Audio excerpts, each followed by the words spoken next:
আসসালামু আলাইকুম। সবাই কেমন আছেন? আশা করি আল্লাহর রহমতে সবাই ভালো আছেন। আর আল্লাহর রহমতে আমিও ভালো আছি।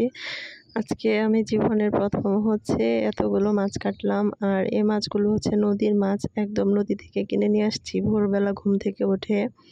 যেহেতু আজকে আমার বাসায় থাকার দিন ছিল, তার জন্য মাছগুলো কিনে নিয়ে আসলাম। যদিও ভয় পেয়েছি এতগুলো মাছ কিভাবে কাটবো, কিন্তু এতদিন তো ভয়ে ভয়ে মাছ কাটাকুটির ভয়েতে খাওয়াই বাদ দিয়েছিলাম। কিন্তু এখন দেখলাম যে নদীর একদম তাজা তাজা মাছ, এগুলোতে কোনো মানে বিষাক্ত কোনো কিছু নেই, একদম মানে অরিজিনাল মাছ।